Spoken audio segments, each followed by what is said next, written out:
She had always hated lawyers' offices. There was something about the silence. Not peaceful silence, but the kind that felt heavy, like every word spoken inside those walls carried consequences that could not be undone. The air always smelled faintly of paper, leather, and something colder, something official. Layla Vance sat across from the polished oak desk, her fingers resting lightly on the stack of documents in front of her.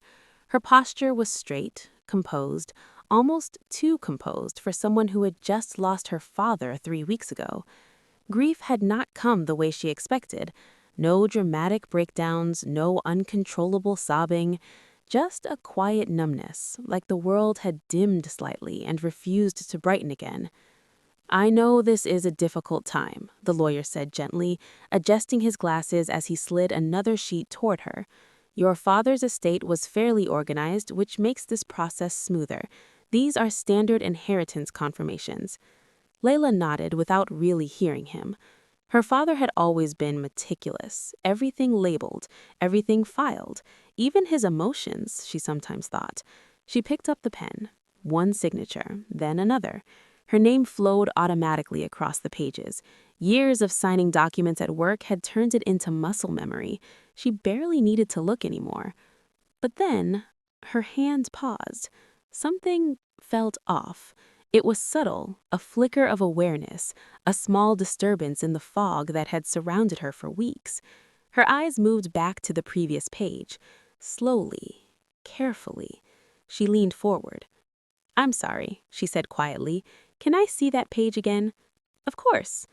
The lawyer turned it back toward her. Layla's gaze scanned the text. Her name appeared multiple times. That wasn't unusual. Beneficiary, next of kin, executor. But then her eyes stopped and didn't move. For a moment, her brain refused to process what she was seeing. It didn't make sense. It couldn't. Her name, Layla Vance, listed under a different section. Not as beneficiary, not as executor, but as deceased. Her heartbeat stuttered. "What is this?" she asked, her voice calm in a way that felt unnatural even to her own ears. The lawyer frowned slightly, leaning forward. "Where?" She pointed. "Right there. A small section, easy to miss if you weren't paying attention, but once seen, impossible to ignore." The lawyer adjusted his glasses again, his expression shifting from mild curiosity to confusion.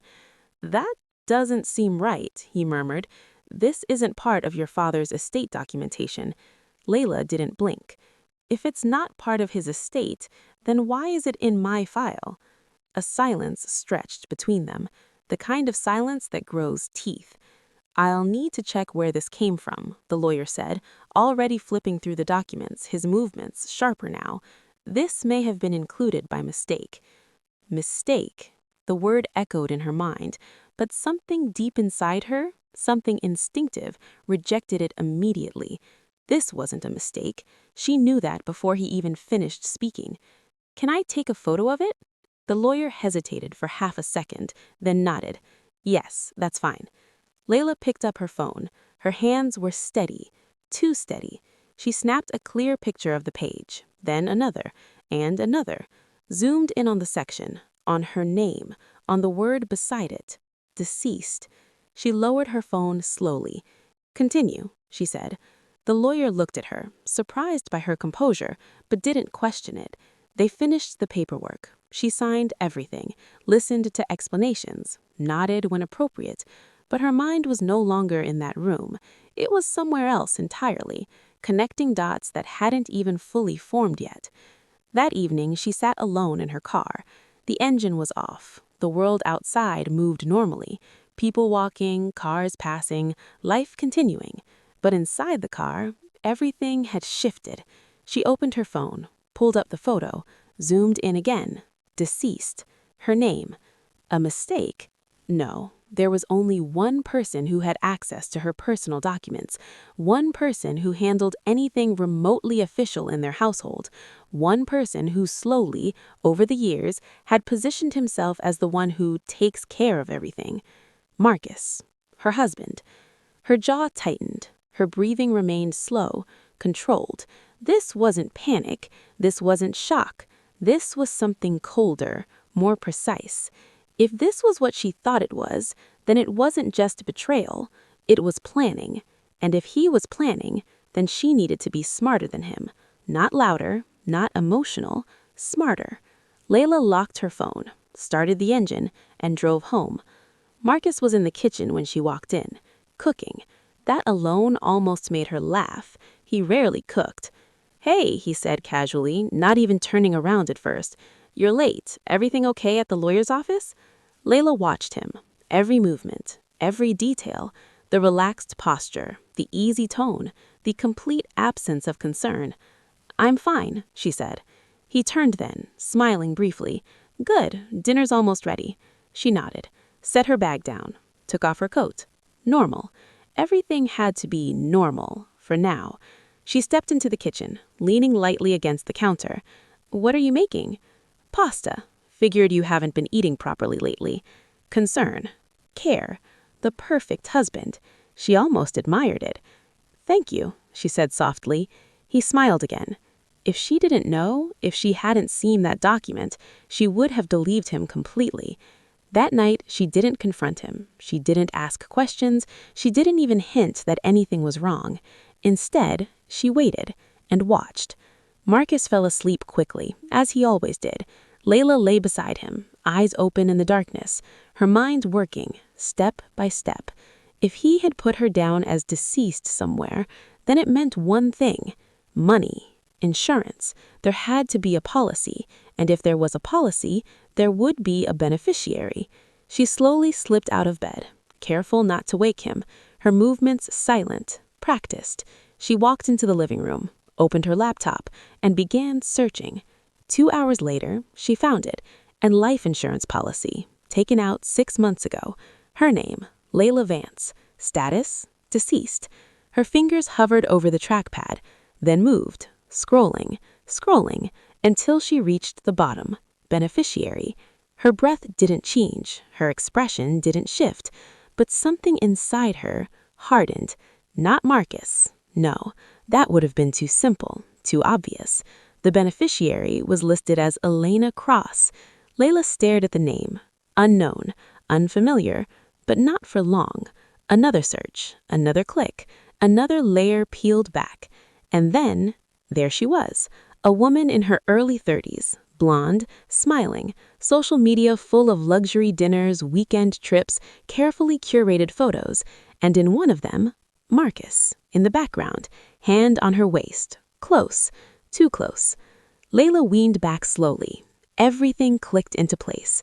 The late nights, the sudden business trips, the emotional distance. This wasn't just an affair. This was a plan, a calculated, cold plan. Her death, his payout, their future. Together. For a long moment, she said nothing, did nothing, just sat there in the quiet glow of the screen. Then, very slowly, she smiled. Not for happiness, but for clarity. If Marcus thought she was already dead, then she had an advantage, a powerful one, and she wasn't going to waste it. The next morning, she made him breakfast, his favorite: eggs, toast, coffee exactly the way he liked it. Marcus looked surprised. "Wow," he said, sitting down. "What's the occasion?" Layla smiled faintly. Just felt like it. He studied her for a second, then shrugged. Not complaining. He started eating, relaxed, comfortable, unaware, completely unaware. Layla stepped into the kitchen, leaning lightly against the counter. "What are you making?" "Pasta. Figured you haven't been eating properly lately." Concern, care, the perfect husband. She almost admired it. "Thank you," she said softly. He smiled again. If she didn't know, if she hadn't seen that document, she would have believed him completely.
The first move was silence.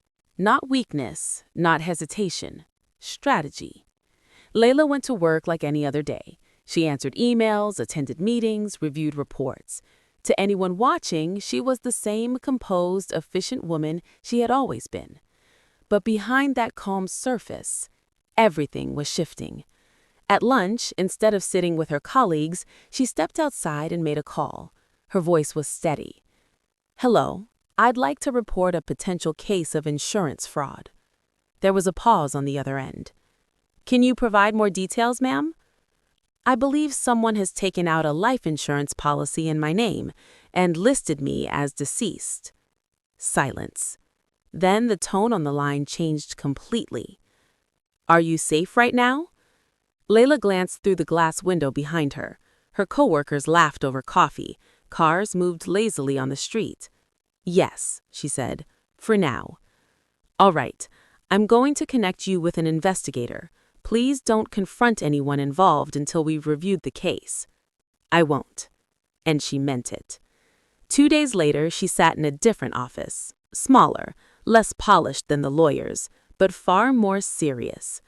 Across from her sat a man in his early 40s, sharp eyes, minimal expression, a file already open in front of him. "Ms. Vance," he said, "my name is Daniel Reeves. I handle fraud investigations. What you're describing is not minor." Layla slid her phone across the table. Photos, documents, screenshots. He studied them in silence. Minutes passed. When he finally looked up, there was no doubt in his eyes anymore. "This is deliberate," he said. "I know." "Who has access to your identity documents?" "My husband." Another pause. Reeves nodded slowly, as if confirming something already suspected. "And this beneficiary, Elena Cross, do you know her?" Layla's jaw tightened slightly. "No, but he does." Reeves closed the file gently. "Then we proceed carefully," he said. "Cases like this require proof of intent, not just paperwork. We need to show that this wasn't an administrative error. We need motive, coordination, communication." Layla leaned forward slightly. "What do you need from me?" His answer was simple: time and cooperation. That night, Layla became someone else. Not outwardly. Marcus saw the same woman, but internally, she was calculating every word, every glance, every reaction.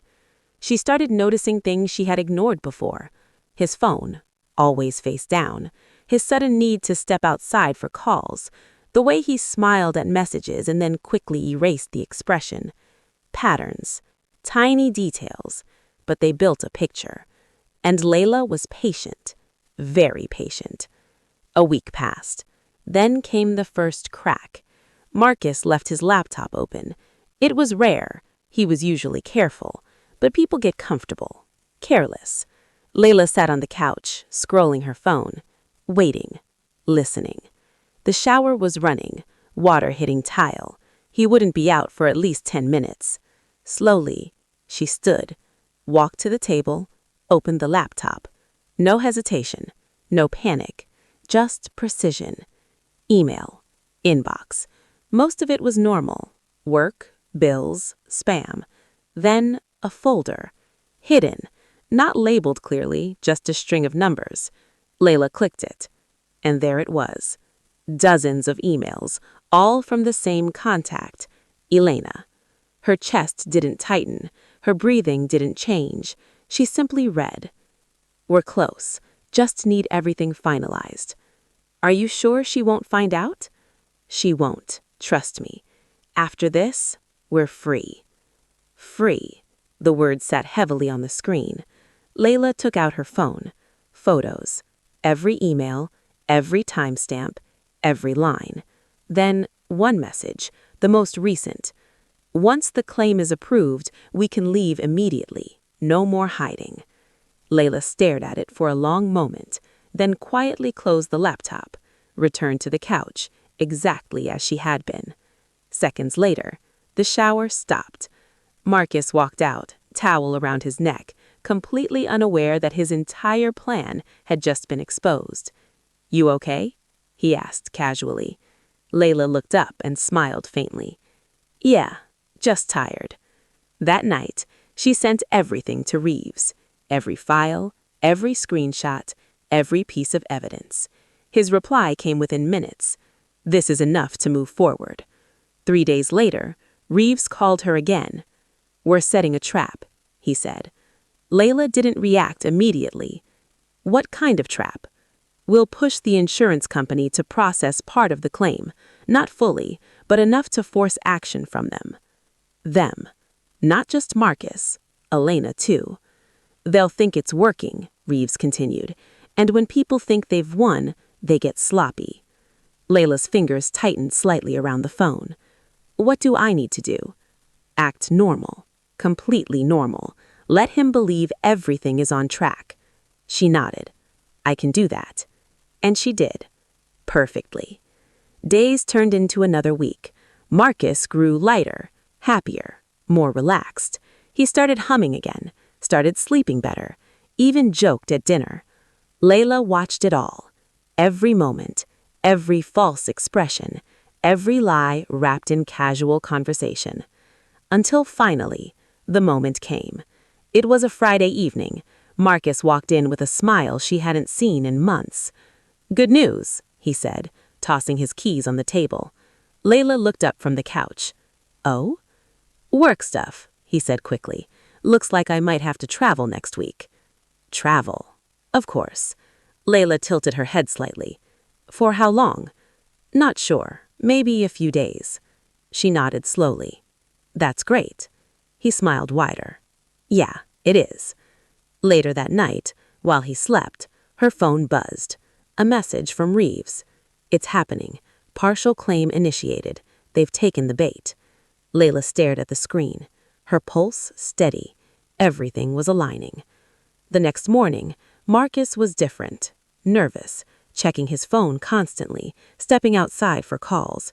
His excitement now mixed with urgency. Layla pretended not to notice, but inside, she was counting down. By evening, Reeves called again. "Tomorrow," he said. "We move in tomorrow." Layla closed her eyes briefly. A slow breath. "What happens?" "You'll be there. We need your presence when Anthony comes out. It strengthens the case." She nodded, even though he couldn't see it. "I'll be ready." Sunday morning, Layla woke up before Marcus. The sun filtered softly through the curtains. The world looked calm, peaceful, like nothing was about to explode. She got out of bed, dressed carefully, simple, clean, controlled. When Marcus woke up, she was already in the kitchen. Coffee ready, breakfast on the table. He smiled. "You're up early?" "Couldn't sleep," she said. He didn't question it. Why would he? In his mind, everything was going exactly as planned. At 10:17 a.m., there was a knock on the door. Marcus frowned slightly. "Are you expecting someone?"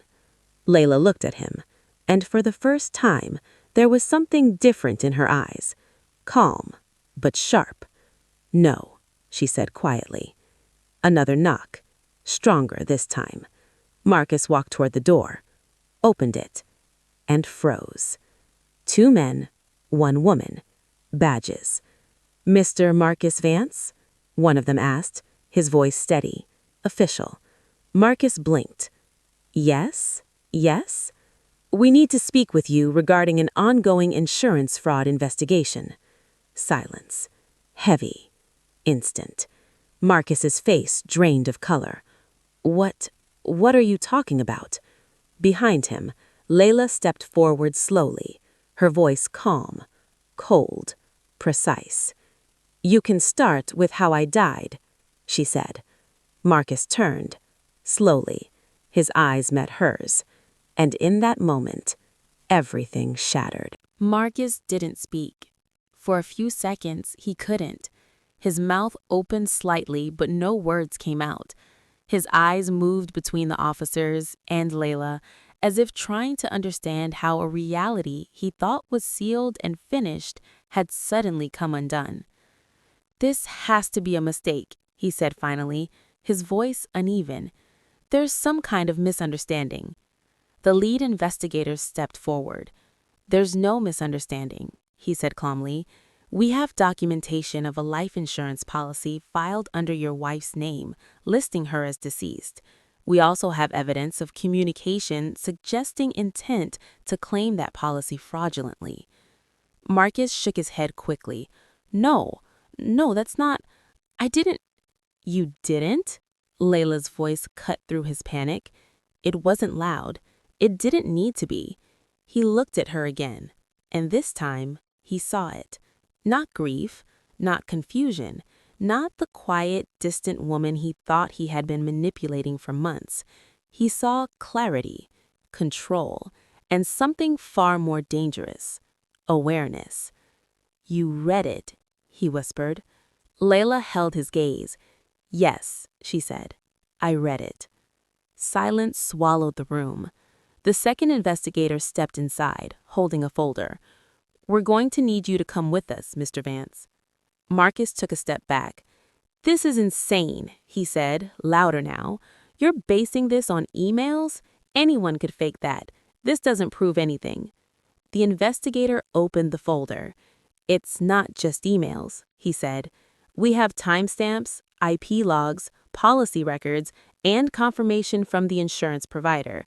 The claim process was initiated yesterday." Marcus's breathing became uneven. His eyes darted again. To Layla, to the officers, to the door. Calculating, looking for a way out. There wasn't one. "You don't understand," he said suddenly, his voice dropping, shifting tone. "This isn't what it looks like." Layla tilted her head slightly. "Then explain it," she said.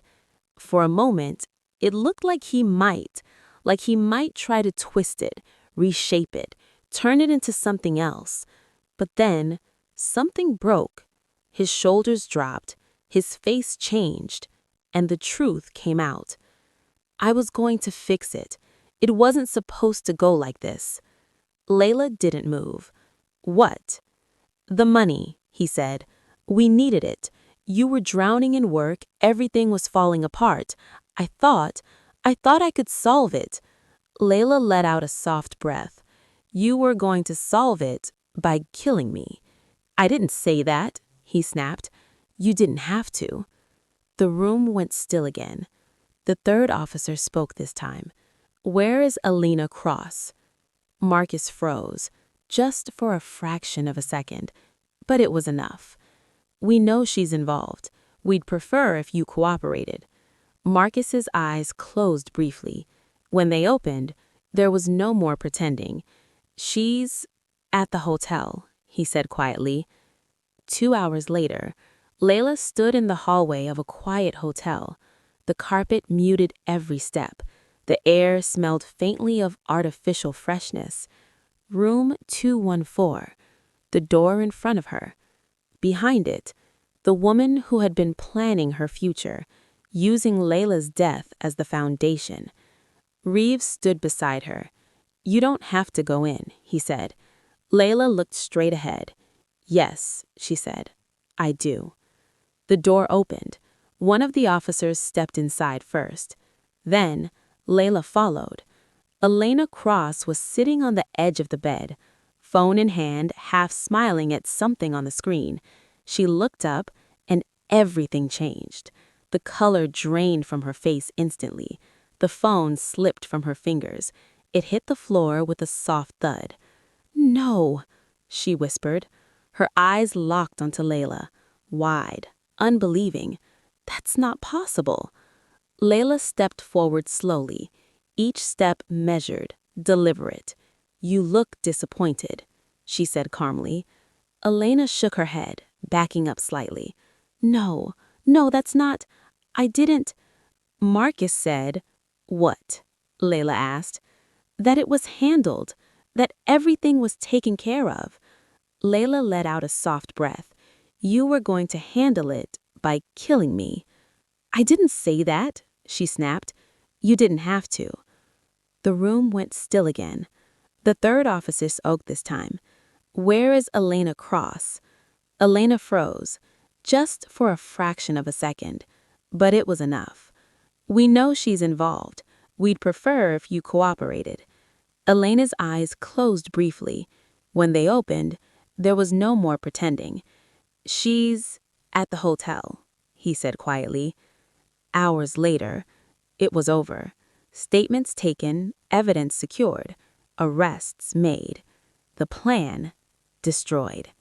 That night, Layla sat alone in her house, the same house that had once felt stable, safe, now quiet in a different way. Not heavy, not broken, just clear. She looked around slowly. Every object, every memory, every piece of a life that had almost been erased. And then she stood, walked to the window, looked out at the city lights in the distance. Alive. That word felt different now, stronger, more real. Her phone buzzed. A message from Reeves. It's done. Charges are moving forward. You did everything right. Layla read it, then locked the phone, set it aside. No celebration, no dramatic reaction, just a quiet understanding. She hadn't just survived. She had seen the truth and faced it without breaking. Somewhere, in a holding cell, Marcus sat in silence, the weight of everything settling in. The plan he thought was perfect, the future he thought was guaranteed, gone. Because of one thing, one small detail he overlooked. He assumed she wouldn't look. He assumed she wouldn't question. He assumed she wouldn't fight. He assumed she was already gone. But he was wrong. And the woman he tried to erase didn't just come back. She made sure everyone knew she was never gone at all. There is a moment when power changes hands. It doesn't come with noise. It doesn't announce itself. It arrives quietly, in the shift of confidence, in the steadiness of your voice, in the realization that you are no longer the one being controlled. That moment had come, and Daniel knew it. I could see it in the way he sat across from me, not relaxed, not composed, but rigid, uncertain, like a man standing on ground that was no longer stable. You went through my accounts, he said finally. Not anger, not outrage, just disbelief, as if the idea that I could see beyond what he allowed was impossible. I went through our life, I corrected calmly, something you stopped being part of a long time ago. His jaw tightened. Elena, this is being taken out of context. Context. Another word people use when truth becomes inconvenient. 3 years of hidden transactions isn't context, Daniel. It's intention. He leaned forward slightly, his voice lowering. You don't understand how these things work. And there it was. The same arrogance, the same quiet belief that I was still the woman who didn't ask questions, who didn't push back, who didn't see. But that woman was gone. I understand enough, I said, and so will the court. That word hit him. Court. Because suddenly this wasn't private anymore. This wasn't something he could control behind closed doors. This was exposure. Real. Public. Permanent. You wouldn't do that, he said quickly, almost too quickly. And for the first time, I saw fear. Not for me, for himself. Watch me.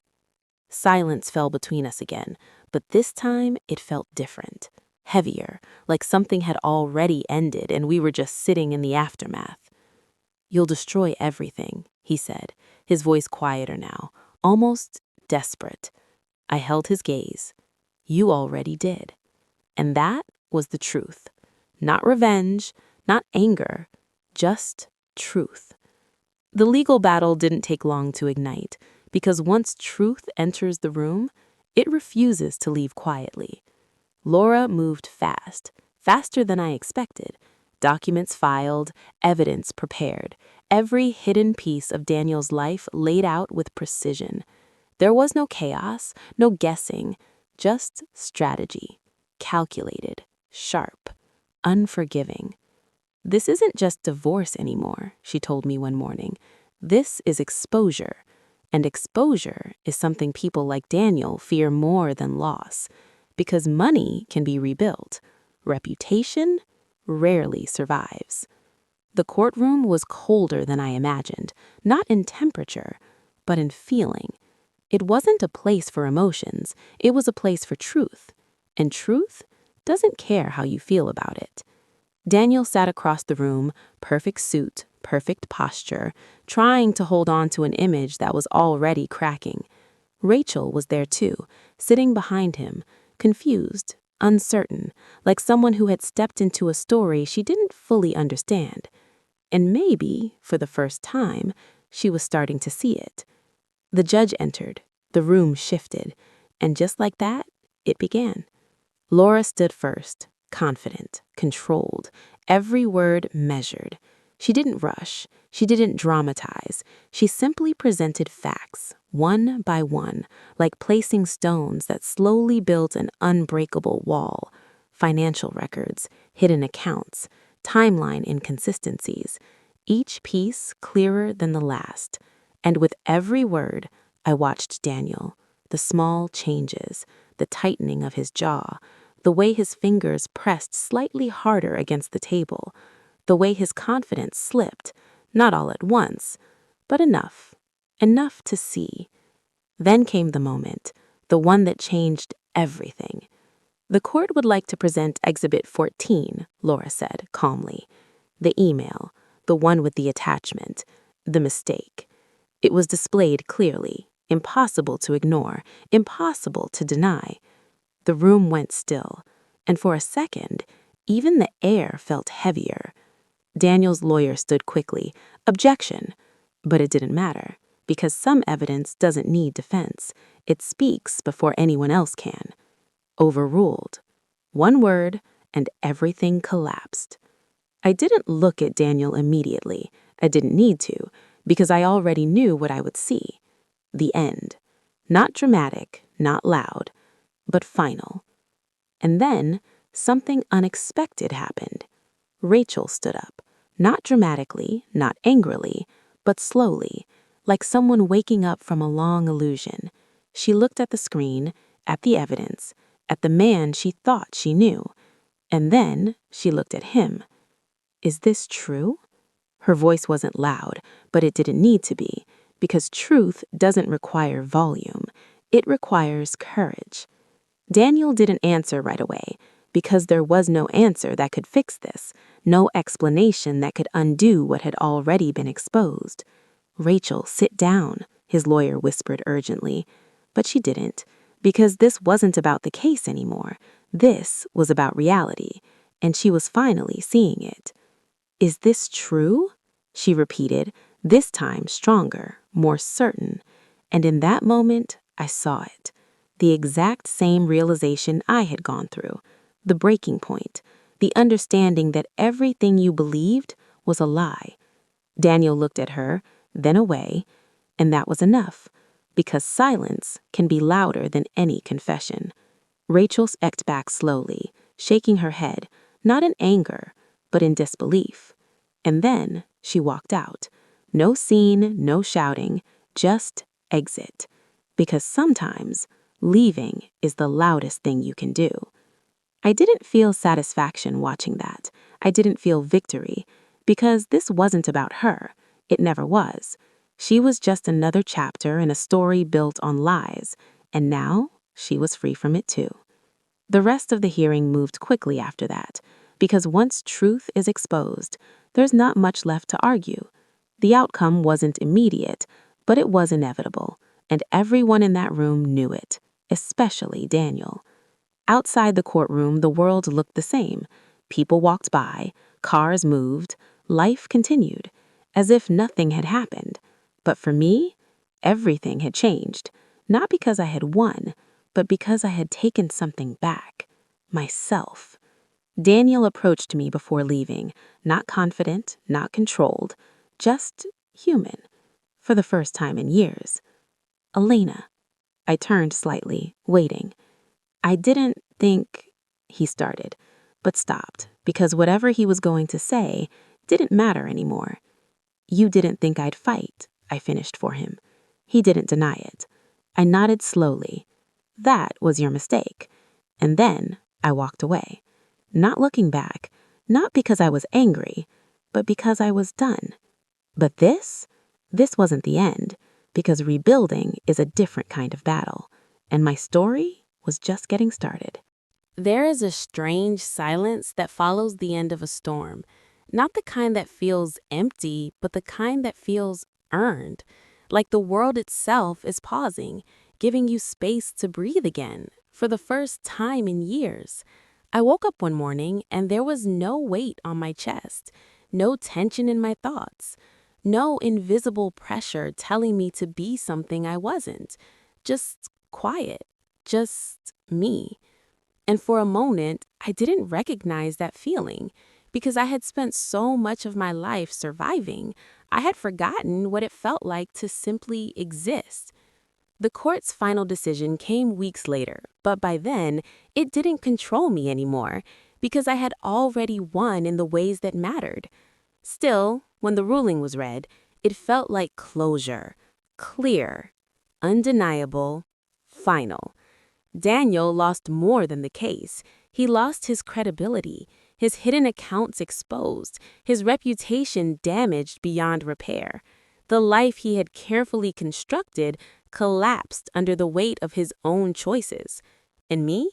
I didn't just walk away with the house or the assets. I walked away with something far more valuable: my dignity, my voice, my truth. I didn't stay in that house. People thought I would. They thought I'd hold on to it as proof of victory. But I didn't want walls filled with memories that no longer belonged to me.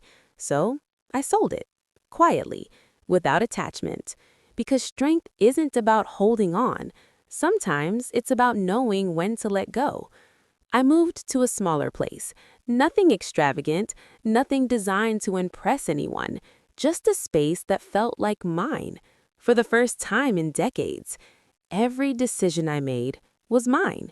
What to eat, where to go, what to do with my time. Simple things, but powerful. Because freedom doesn't always come in grand gestures. Sometimes it comes in the smallest choices. Healing didn't happen overnight. That's the truth no one talks about. Strength that looks beautiful from the outside, but inside, it's messy. There were nights I still cried, moments where memories came back unexpectedly, times where I questioned everything, even myself. But the difference was, I didn't stay there. I didn't let those moments define me, because I had learned something important. Pain is part of the process, but it is not the destination. I started rebuilding slowly, not my life, myself. I read more, I traveled, I reconnected with parts of me I had buried for years, the woman I used to be, before I became everything for everyone else. She wasn't gone, she was just waiting for me to come back. And then one day, something unexpected happened. I was sitting in a small cafe, nothing special, just a quiet corner with sunlight coming through the window, when a woman approached me. She looked nervous, but determined. "Are you Elena?" she asked softly. I nodded. She smiled slightly. "I saw your case." There was a pause. "I just wanted to say thank you." I didn't understand at first. "For what?" I asked. Her eyes filled with something deeper than emotion. Recognition. For showing me that leaving is possible. And in that moment, everything made sense. Because my story was never just about me. It was about every woman who stayed silent, every woman who felt invisible, every woman who believed she had no choice. "You always have a choice," I told her gently. "Even when it feels like you don't, even when it's hard, even when it hurts, you always do." She nodded, holding on to those words like they meant something, because they did. As she walked away, I sat there for a while, thinking, not about the past, but about the journey, and how something that once felt like the end had become a beginning. I didn't hate Daniel, not anymore. Hate requires energy, and I had better things to spend mine on. I didn't wish him well either, because indifference is a different kind of closure, the kind that doesn't need resolution. Rachel crossed my mind once or twice, not with anger, but with understanding, because she had learned her lesson too, just in a different way. In me, I wasn't the woman I used to be. I was stronger, not because of what happened to me, but because of how I responded to it. Because strength isn't about avoiding pain, it's about walking through it and coming out whole. If you're listening to this, if you're watching this, if you see even a part of yourself in my story, then understand this. You are not stuck. You are not powerless, and you are not alone. The hardest part is not leaving. It's deciding that you deserve better. Once you do that, everything changes. Life doesn't end after betrayal. It begins again, stronger, clearer, real. And sometimes the most powerful thing a woman can do is choose herself, because the moment you stop being invisible is the moment you become unstoppable.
And then, one day, the man returned, bringing with him a presence that changed the tone of the household. A distant relative of the previous owner, someone who had watched from afar, now stepping forward with claims and accusations. And she realized that the calm she had maintained would be tested in ways she had not anticipated. She met him in the parlor, the baby in her arms, the house quiet around them like a sentinel waiting for her to act. And she spoke with clarity, authority, and unwavering resolve, each word a declaration of her ownership and her care for the child. Questions came fast, demanding answers. She responded with careful patience, each explanation supported by documents, photographs, records of every action she had taken since that first night the baby had appeared in her care. Leela giggled at her feet, tugging at her skirt, and she felt a surge of determination. The child, a reminder of why she had endured the sleepless nights, the fear, the uncertainty, and the confrontation with the unknown. The legal proceedings escalated, culminating in a tense meeting in the small-town courthouse, a room filled with people and papers and the invisible weight of history pressing down on her shoulders. And yet she moved with purpose, confidence radiating from her every step. The judge listened carefully, her voice steady, unwavering, detailing the timeline of ownership, the care provided, the circumstances under which the baby had arrived, and the house had become hers. And she watched as the truth unfolded clearly, undeniable even to those who had initially doubted her. She felt the tiny hand of Leela grasp hers, a physical reassurance that strength could come from love and responsibility, and she met the gaze of those who questioned her with the quiet certainty of someone who had earned her place. Hours passed like minutes in the tension of waiting, until the ruling finally came, affirming her legal ownership of the property and acknowledging her guardianship of Leela for the present and foreseeable future. And she felt a wave of relief and triumph flood her body, the house itself seeming to exhale in approval and solidarity. She returned home, carrying the weight of victory and responsibility, a delicate balance that demanded constant vigilance but offered the profound joy of a life carefully preserved and nurtured. The house welcomed them back with open arms, the floors creaking softly, the windows catching the light, the walls holding the echoes of battles fought and won. And she realized in that moment that home was not merely a place, but a testament to courage and care and love and perseverance. Life settled into a new rhythm, each day marked by small victories and moments of joy, the baby growing more independent and expressive, while she moved through the rooms, tending the house and the garden, and every detail a proof of her commitment. She discovered hidden corners filled with relics of the past, carefully cataloging them in order to honor history while asserting ownership and control. Visitors came occasionally, observing the life she had built, respectful of her authority and care, and she realized that even amidst legal and emotional turbulence, she had created a sanctuary that could not easily be undone. Leela laughed, chased leaves in the yard, and explored the attic and the study, and she marveled at the joy and confidence that the child radiated, a living reminder that some bonds transcend law and circumstance, even when blood does not tie them together. And so, the seasons turned. The house remained a fortress of warmth and life, the baby still not hers yet, utterly dependent on her love and guidance. And she discovered in the quiet moments that she had become more than a caretaker, more than a guardian. She had become a mother in the truest sense of devotion and protection, even if the law and fate refused to call her one. She sat on the porch swing with Leela asleep in her lap, the wind carrying the scent of autumn leaves and earth, and she felt a profound certainty that whatever storms the past might bring, or the challenges the world might present, she and the child and the house would endure together, forever bound by circumstance, choice, and the unyielding power of care.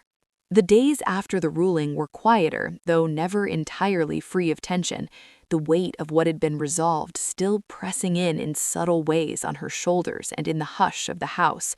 She moved through the rooms, carefully observing the small details, the dust on shelves, the way the light fell across the floorboards, the soft creak of doors opening and closing, as if the house itself were adjusting to the victory and waiting for the next chapter.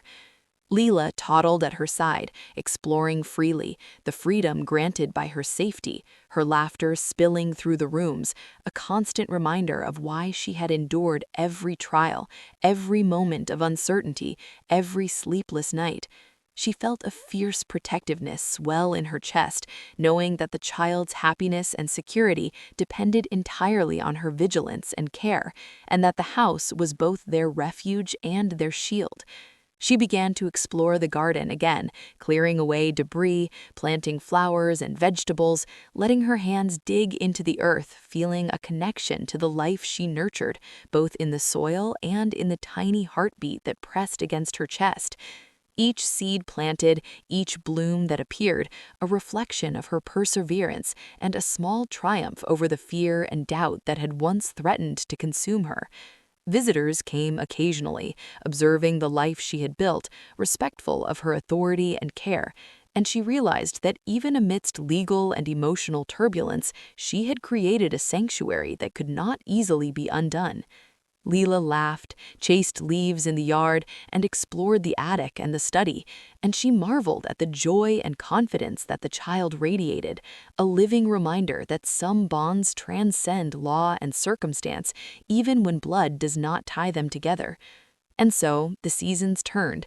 The house remained a fortress of warmth and life, the baby still not hers yet, utterly dependent on her love and guidance. And she discovered in the quiet moments that she had become more than a caretaker, more than a guardian. She had become a mother in the truest sense of devotion and protection, even if the law and fate refused to call her one. She sat on the porch swing with Leela asleep in her lap, the wind carrying the scent of autumn leaves and earth, and she felt a profound certainty that whatever storms the past might bring or the challenges the world might present, she and the child and the house would endure together, forever bound by circumstance, choice, and the unyielding power of care. The days after the ruling were quieter, though never entirely free of tension, the weight of what had been resolved still pressing in subtle ways on her shoulders and in the hush of the house. She moved through the rooms, carefully observing the small details, the dust on shelves, the way the light fell across the floorboards, the soft creak of doors opening and closing, as if the house itself were adjusting to the victory and waiting for the next chapter. Leela toddled at her side, exploring freely, the freedom granted by her safety, her laughter spilling through the rooms, a constant reminder of why she had endured every trial, every moment of uncertainty, every sleepless night. She felt a fierce protectiveness swell in her chest, knowing that the child's happiness and security depended entirely on her vigilance and care, and that the house was both their refuge and their shield. She began to explore the garden again, clearing away debris, planting flowers and vegetables, letting her hands dig into the earth, feeling a connection to the life she nurtured, both in the soil and in the tiny heartbeat that pressed against her chest. Each seed planted, each bloom that appeared, a reflection of her perseverance and a small triumph over the fear and doubt that had once threatened to consume her. Visitors came occasionally, observing the life she had built, respectful of her authority and care, and she realized that even amidst legal and emotional turbulence, she had created a sanctuary that could not easily be undone. Leela laughed, chased leaves in the yard, and explored the attic and the study, and she marveled at the joy and confidence that the child radiated, a living reminder that some bonds transcend law and circumstance, even when blood does not tie them together. And so, the seasons turned, the house remained a fortress of warmth and life, the baby still not hers yet, utterly dependent on her love and guidance, and she discovered in the quiet moments that she had become more than a caretaker, more than a guardian. She had become a mother in the truest sense of devotion and protection, even if the law and fate refused to call her one. She sat on the porch swing with Leela asleep in her lap, the wind carrying the scent of autumn leaves and earth, and she felt a profound certainty that whatever storms the past might bring or the challenges the world might present, she and the child and the house would endure together, forever bound by circumstance, choice, and the unyielding power of care. The days after the ruling were quieter, though never entirely free of tension, the weight of what had been resolved still pressing in subtle ways on her shoulders and in the hush of the house. She moved through the rooms, carefully observing the small details, the dust on shelves, the way the light fell across the floorboards, the soft creak of doors opening and closing, as if the house itself were adjusting to the victory and waiting for the next chapter. Leela toddled at her side, exploring freely, the freedom granted by her safety, her laughter spilling through the rooms, a constant reminder of why she had endured every trial, every moment of uncertainty, every sleepless night. She felt a fierce protectiveness swell. The snow settled across the garden and rooftops, creating a soft blanket of quiet. the house radiating warmth and protection, and she spent hours wrapping Leela in blankets and holding her close, the tiny hands clutching at her hair and clothes, a bond formed by care, devotion, and the unspoken understanding that she was the safe harbor for this life. She walked through the rooms, her hands trailing along polished wood and walls, and felt a profound certainty that the battles she had fought, the sleepless nights, the fears and uncertainty, had all been steps on a path to this moment. The house hummed with life and memory around them, the shadows softened in approval, and she realized that she had become more than a guardian, more than a caretaker. She had become a mother figure in the truest sense, defined not by blood, but by devotion, courage, and love. The days and weeks that followed passed in a rhythm of comfort and quiet joy. She watched Leela grow stronger, bolder, more independent, and explored every corner of the home and the garden, and she marveled at the life that had unfolded around them. She discovered new rooms and hidden spaces and began to arrange the house in ways that reflected both the past she respected and the present she nurtured. And she took pride in the fact that each object, each piece of furniture, each carefully placed photograph reflected the life she had built and the life she protected. The wind carried scents of pine and earth through the open windows in warmer moments, and the house seemed to breathe with them, moving softly with the rhythms of their days and nights, holding them together in ways that were subtle and enduring and beautiful. And in quiet evenings, she would sit on the porch swing, Leela asleep against her shoulder, the cold air brushing against her face, and she would marvel at the improbable journey that had brought them here. The night she had discovered the baby alone in the parlor, the letters and strangers, the threats and challenges, and the quiet triumphs that had built a home from nothing more than courage and love. She understood fully now that the baby was not hers, but she had become indispensable to her life, the child her anchor, the house her fortress, and she was the one who had nurtured and protected and persevered. The warmth of the house pressed around them, the snow outside sparkling softly, and she felt a rare peace settle in her chest, the kind that comes from enduring storms and standing firm and knowing that what mattered most was secure. The baby was not hers, but she had become everything that mattered in this house, and the house was hers, fully, completely, a sanctuary of love, care, and history, a testament to resilience, courage, and devotion. And she whispered softly into the quiet night as Leela slept, and the house held them safely, that they would endure together, forever, bound by circumstance, choice, and love that transcended law and expectation. Winter deepened, the air crisp and biting, the garden covered in frost, and she moved through the house, wrapped in layers, keeping Leela close, the child laughing as she tried to catch the cold air with tiny fists, and she marveled at the resilience of life, how joy could persist even in the sharpest cold. Days became a rhythm of care and observation, tending the house, repairing minor damage from storms and snow, and ensuring that every corner remained safe and welcoming. Leela explored with fearless curiosity, discovering the hidden spaces she had once feared, and she watched with pride and vigilance, letting the child grow while maintaining the careful boundaries of protection she had learned to enforce.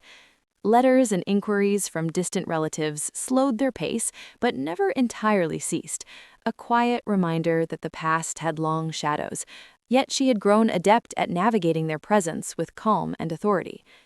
She spent hours in the study, now reading the old letters and photographs she had recovered, the history of the house and the life that had preceded her presence, and she understood in a profound way the continuity of care that had been required to maintain both life and legacy. Each item she cataloged, each photograph she preserved, became a testament to patience and attention to detail, to the unbroken line of responsibility that she had assumed, and she realized that her role as guardian extended beyond Leela and beyond the walls of the house. It was a moral responsibility to the past and the present and the future that might unfold. The child laughed and crawled between rooms and explored freely, and she felt a surge of protective warmth, understanding that her vigilance was not about control, but about safety and nurture, and that the house itself had become a partner in the care she provided. Occasionally, the man returned, bringing advice, guidance, and reminders of past connections. He never intruded, instead observing from the edges, and she began to trust him in a new way, relying on his knowledge while maintaining her authority and independence. Their interactions were measured, polite, strategic, each aware of the delicate balance they had formed, a relationship built on respect and necessity rather than friendship or obligation. And she discovered that she could navigate this dynamic without fear or hesitation because she had learned to trust her instincts and judgment. Leela coddled between them, observing their discussions with curious eyes, sometimes interrupting with laughter or gestures, and she felt the deepening bond of responsibility that tied her to the child and the house and the life they were building together. As winter faded into early spring, the house seemed to awaken with new energy, the sunlight longer through the windows, the air softer, the floors creaking less under weight, and she explored corners she had once ignored, discovering shelves of forgotten books, the faint smell of old paper and leather, and a sense of history that added depth to the present life she nurtured. She arranged the spaces carefully, balancing the past and present, honoring the lives that had come before, and asserting her control over the spaces she had earned through vigilance, patience, and care. Leela grew more adventurous, exploring the yard and garden, the small wooden fence, a boundary she had reinforced, watching the child navigate freedom safely, understanding that independence was another layer of protection she could provide. Then, one afternoon, a letter arrived that was different from the rest, an envelope sealed with wax and a careful signature. Inside, a note from a relative of the previous owner, someone she had never met, providing information about distant property, assets, and responsibilities she had been unaware of, and she felt the familiar tension rise in her chest. She read the words slowly, understanding that the house and Leela were secure, yet other responsibilities had been left to her care, connections and obligations that extended beyond the walls she had claimed. She understood that her role as protector extended beyond the immediate concerns of safety and legal ownership, that the life she nurtured carried a network of history that required attention, respect, and diligence. And she embraced it, knowing she could manage what had been entrusted to her. Days turned into weeks, with spring settling more firmly into the air, the garden blooming brightly, flowers spreading color across the yard, and she spent mornings tending the soil, teaching Leela to water and plant seeds, laughing as the child tried to imitate her small, careful movements. She marveled at the way life persisted through seasons, the way growth emerged even in adversity, and felt a deep contentment in the knowledge that she had created a life within the walls of the house that was safe, nurturing, and enduring. The man continued to visit occasionally, offering guidance and perspective, and she discovered a mutual understanding, forming a quiet respect, acknowledging her role as guardian and protector. And she felt that even amidst the lingering shadows of the past, she was no longer alone in navigating the complex web of obligations and care. One evening, as sunlight poured through the windows, painting the walls golden, Leela leaned against her shoulder and whispered softly a word she could not fully understand, yet it carried trust, love, and recognition, and she felt a profound sense of accomplishment and connection. The house seemed to respond to the warmth and laughter filling the rooms, the floors creaking softly under the weight of life and memory, the windows catching the last rays of sunlight and reflecting them in patterns across the walls and floors. She realized that she had achieved something remarkable, a life of purpose and care and protection despite uncertainty and fear, a home that was both refuge and sanctuary, and a bond with the child that would endure regardless of circumstance. She spent nights rocking Leela in the nursery, the wind carrying the faint scent of blossoms from the garden, the snow melted and soil moist under the early sun, the house silent and protective around them, and she reflected on the improbable journey that had brought them here, the baby not hers, the house fully hers, and the responsibility of care she had assumed against odds and expectation.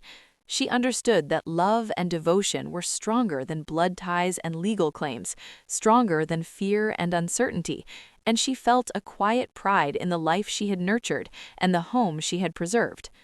And so life settled into a steady rhythm, the house filled with warmth and light, the garden vibrant and alive, Leela exploring boldly and freely while she watched, guiding, protecting, and nurturing. The shadows of the past remained, always present at the edges of perception, yet she no longer feared them. She had learned to navigate them with grace, patience, and vigilance, and she understood fully that the house was her anchor and the child her heart, and that together they had created a life unshakable, resilient, and beautiful. She whispered softly into the quiet of the evening as Leela drifted into sleep that they were safe, that they were home, that whatever storms might come, they would endure together, because the house was hers, and in it she had built a sanctuary of love, courage, and care. Spring stretched into early summer, the sunlight bright and warm pouring through the tall windows of the house, and she moved through the rooms, feeling the pulse of life within every wall, every floorboard, every shadow, and she knew that the house was alive with memory and care and protection. Leela ran across the rooms, laughing and exploring the hidden corners, and she watched with both pride and vigilance, understanding that the child's curiosity was part of her growth and joy, yet also a source of risk that demanded constant attention. She had learned to read the house as an extension of herself, a network of safe passages and observant corners, each creak and whisper a reminder that vigilance was constant and that protection was never complete until the child was truly safe in every sense. Then, one afternoon, a letter arrived, tied with a delicate ribbon, the paper soft and elegant, carrying words that stirred unease, a reminder that distant relatives still watched, and that some questions of guardianship were unresolved in subtle ways. She read the words carefully, noting requests for meetings and inquiries into the house's history, and Leela pressed her tiny hand into hers, sensing her tension, and she whispered soothing words, letting the child feel her calm and determination. She understood that the challenges were no longer immediate threats of removal or legal battle, but questions of oversight, influence, and curiosity from people who might not intend harm, yet whose presence could unsettle the delicate balance of their lives. The days that followed were a measured dance, a careful navigation of inquiries, visits, and observations. She met each challenge with calm authority, letting no anxiety show, while maintaining control of the house and of Leela's environment, and she realized with satisfaction that she had become adept at managing tension without escalating it, that knowledge and patience were her allies, and that instinct had become as precise as law in asserting her protection. Leela grew bolder each day, climbing small steps and exploring corners once forbidden, and she marveled at the child's confidence and independence, understanding that her own vigilance and love had created the freedom the child now enjoyed safely. The house became more than walls. It was a partner in life, a guardian of secrets, and a silent witness to growth and discovery, and she moved through its rooms with a sense of harmony and purpose. Then came the day when the man appeared again, bringing with him subtle warnings and advice, a careful reminder that the web of connections surrounding Leela and the house extended beyond their immediate view, and she listened with patience and attention, weighing every word, understanding the implications, and preparing herself for potential questions or challenges in the future. Leela clung to her side as he spoke, her small fingers curling around her skirt, and she felt a surge of determination, knowing that no matter what arose, she would protect the child and the home with every ounce of strength she possessed. The man spoke with respect, acknowledging her authority and her vigilance, and she realized that in the years since the baby had first appeared in the parlor, she had earned trust even from those who observed from the edges, and that her presence had become a stabilizing force in the lives surrounding the house.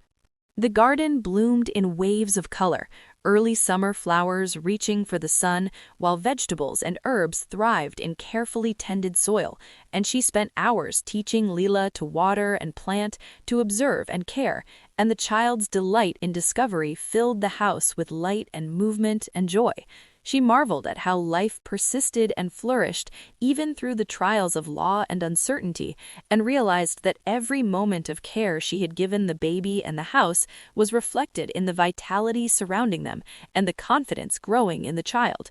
She cleaned, repaired, painted, and organized with methodical attention, the house transforming it into a space that balanced comfort, beauty, and security, while honoring the history and legacy of the previous owner, and understanding that protection of memory was as important as protection of life.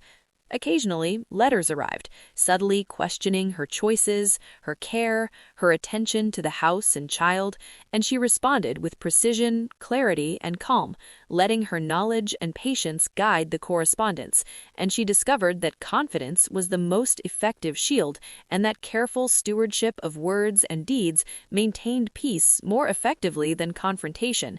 Leela watched her intently, sometimes repeating words or gestures she had seen, and she marveled at the child's intelligence and perceptiveness, understanding that every day of love and guidance added layers of safety and strength that no legal document could fully capture. The house held them securely, its walls and windows absorbing the history and tension and radiating warmth and protection, and she understood that the bond between them and the house had become unbreakable, a fortress built from care, courage, and constant vigilance. One evening, as dusk fell, the wind softened, carrying the scent of flowers and damp earth, and she sat on the porch swing with Lila asleep in her lap, the child breathing softly against her shoulder. And she reflected on the improbable journey from the first night the baby had appeared in the parlor to this moment of peace and subtle vigilance. She understood that the house was hers, fully, and that the child, while not hers legally, belonged in her care and protection, and she had become indispensable to both, and she felt a profound satisfaction and love that filled every corner of her heart. The man from before watched quietly from a distance, leaving subtle notes and guidance, and she realized that she no longer feared outside interference because she had learned the art of control, patience, and vigilance, and that the life she had built could withstand subtle storms. And so life continued within the walls of the house, the garden vibrant and lush, the rooms warm and secure, Lila growing stronger and more confident each day, and she felt the steady pulse of love and responsibility flowing through her and the home. Shadows of the past lingered at the edges of perception, but she no longer feared them because she had learned to navigate history with grace, patience, and careful authority. And she understood that the house was more than property. It was a living entity, responding to her vigilance and care and reflecting back the love she poured into both child and home. She whispered softly into the quiet evening as Lila slept in her arms that they were safe, that the house was theirs, and that whatever came from the past or future, they would endure together, unshakable, resilient, and united by circumstance, choice, and love. Summer ripened in the air, warm and fragrant, the garden ablaze with flowers and vegetables reaching toward the sun, and she moved through the house with a sense of mastery and calm, the weight of past challenges having forged her into someone who understood every corner, every creak, and every shadow. Lila ran freely across the rooms, laughing, chasing sunlight and shadows, and she watched her with a mixture of pride and constant vigilance, knowing that even the smallest moment of distraction could invite unforeseen danger. She had grown into the rhythm of life within these walls, the house a constant partner in protection and care, its presence comforting and resolute as the child's laughter filled every room and softened the memory of nights spent fearful and unsure. Then one morning, a visitor arrived, carrying news and questions, subtle in tone but heavy in implication. A distant relative of the previous owner, someone she had never met, now seeking information and subtly testing her vigilance and authority. She greeted the visitor politely, letting her calm presence assert her ownership and the boundaries of the house, and her gaze softened as Lila clung to her legs, trusting and unafraid. And she realized that each encounter was a test, not of law, but of character, patience, and the quiet force of care. The visitor's questions were precise and probing, yet she met each one with measured calm, offering documentation, explanation, and subtle reminders of the rulings that established her guardianship and ownership. Lila watched silently, absorbing the energy of the room, and she felt a surge of pride in the child's intelligence and observation, knowing that her careful guidance had created resilience in both house and child. Days turned into weeks, with the heat of summer settling across the garden and the house buzzing softly with life, and she spent mornings tending plants, teaching Lila to observe and care for each bloom and vegetable, while afternoons were filled with organizing spaces, cataloging photographs, letters, and artifacts of the previous owner, and discovering small details she had missed in her initial surveys. Each corner held memory, each object reflected history, and she realized that her role extended beyond immediate care to preservation, understanding, and stewardship. And she embraced it, knowing that the life she had built required constant attention and vigilance. The house seemed to respond to her energy, moving softly with the rhythms of life and care, the walls warm with memory and purpose, the floors resilient under the steady march of progress and joy.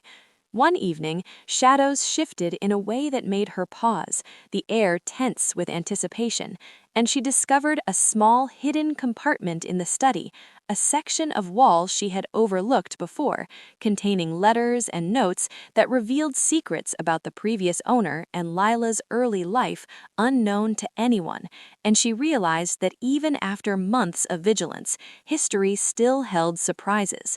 She read each piece carefully, piecing together connections, understanding the nuances of relationships and choices that had led to the present, and she felt a surge of responsibility deeper than before, knowing that the child's safety and the house's integrity depended on her knowledge and discernment. Lila tugged at her skirt, curious about the new papers, and she smiled softly, letting the child feel the importance of discovery without understanding the weight behind it. The man returned again that night, quietly observing, offering advice and subtle guidance, his presence a stabilizing force in the complex web of history and obligation, and she realized that trust had grown between them, a mutual recognition of skill, judgment, and devotion, even if unspoken and distant. Conversations were careful and strategic, balancing truth, patience, and discretion, and she discovered that the strength she had cultivated allowed her to navigate even these subtle pressures without fear or uncertainty. Lila sat nearby, playing with small toys, her energy undiminished by the gravity of adult concerns, and she marveled at the child's ability to find joy and independence within the protective embrace of the home she had claimed. Then came the test she had long anticipated, a subtle challenge delivered by letters and inquiries and minor visits, a question of authority and guardianship framed politely but with the undercurrent of challenge, and she understood instantly that her vigilance and preparation would be essential. She responded methodically, calmly, and with clarity, each word chosen to assert authority without aggression, each gesture deliberate, reinforcing the boundaries she had established and the life she had built, and she realized that her greatest power was patience, her greatest weapon knowledge, and her greatest ally the bond between the child and herself and the house. Lila clung to her shoulder, absorbing her calm presence, and she whispered softly into the child's hair, assuring safety and stability, letting the child feel the strength that could not be seen but was deeply understood.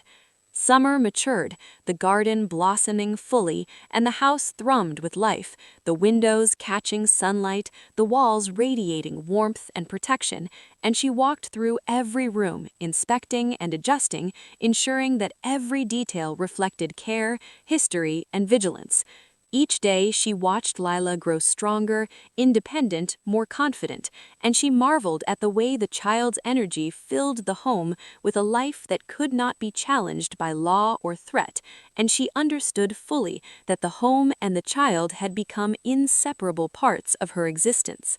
Letters and visitors diminished as her authority and vigilance became undeniable, and the subtle tension of the past lessened, and she felt a rare peace settle over her, knowing that the trials she had endured had prepared her fully for the life she now lived.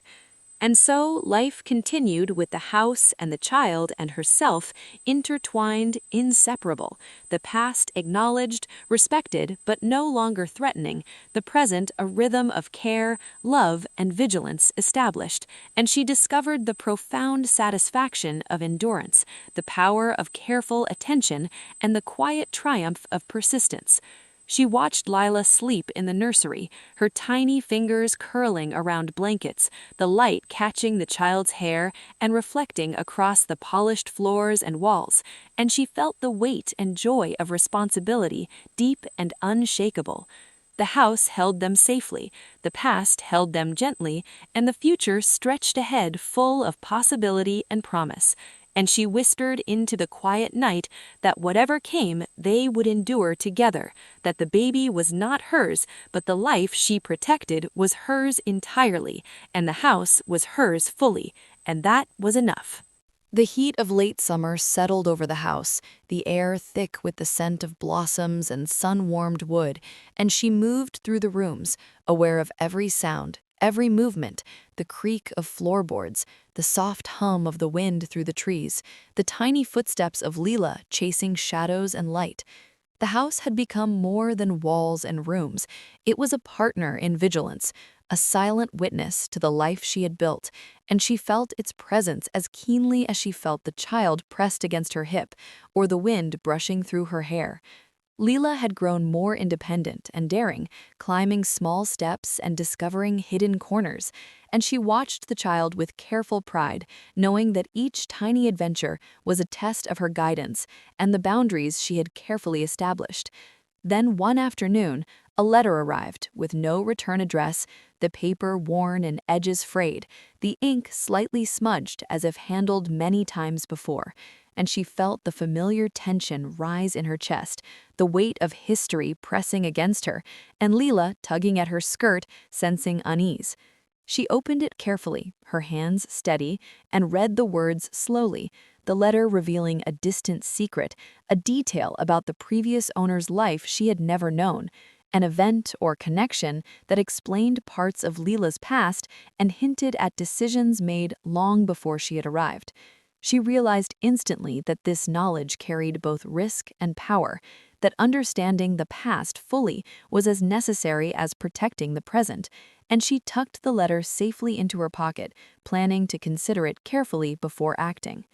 The man arrived that evening, quietly knocking at the door, carrying his usual calm authority, and she greeted him with measured warmth, letting him know that she had received correspondence and understood its implications. Together, they discussed the contents without alarming Leela, the child curled on the rug nearby, building towers of blocks and laughing at her own small triumphs. And she marveled at the juxtaposition of innocence and history, the past pressing subtly through the corridors of her life, while the present laughed and played freely under her protection. The discussion was careful, methodical, balancing patience, discretion, and authority, and she realized with satisfaction that her skill and vigilance had reached a point where even subtle pressures from the past could be navigated without fear or hesitation. Days passed, with the rhythm of summer life flowing steadily, the garden vibrant with blooms and vegetables, the house filled with light, warmth, and gentle sounds, and she moved through every room, ensuring that Leela's play and growth were safe and that the house remained orderly, secure, and full of life. Letters and visits became less frequent, the distant shadows of relatives and observers retreating under the quiet force of her authority and care, and she discovered that even unseen vigilance had a tangible effect, that the life she had created had become undeniable in its presence and permanence. Leela explored every corner, growing stronger, more curious, and confident, and she marveled at the depth of connection the child had with the house, with her, with the rhythm of care that surrounded them, and she understood fully that safety was a living force, not a static condition. Then one evening, she discovered a small chest hidden in the attic, a piece she had overlooked despite countless inspections, its contents delicate, fragile, and profoundly revealing. Letters, photographs, and tokens that filled in pieces of the previous owner's life and explained motivations and choices she had only partially understood. She pored over every item, her mind reconstructing the past, the decisions, the sacrifices, the joys and fears, and she realized that every choice she had made in protecting the child and the house was mirrored in the careful planning of those who had come before. Leela tugged gently at her sleeve, curious about the papers, and she let her feel the importance without burdening her with the weight of history, letting the child participate in discovery, safely under her protection. The days that followed were quiet reflections and careful action, arranging and cataloging the items she had found, creating a narrative that honored the past and strengthened the present, the house alive with memory and history and life, the walls seeming to resonate with the care she had poured into both child and home. Visitors came rarely now, observing without challenge or threat, and she realized that her presence had become a stabilizing force, the authority of her vigilance recognized even by those whose role had once been uncertain. And she felt satisfaction in knowing that the balance of life, law, and care had been achieved without force, only with patience, knowledge, and love.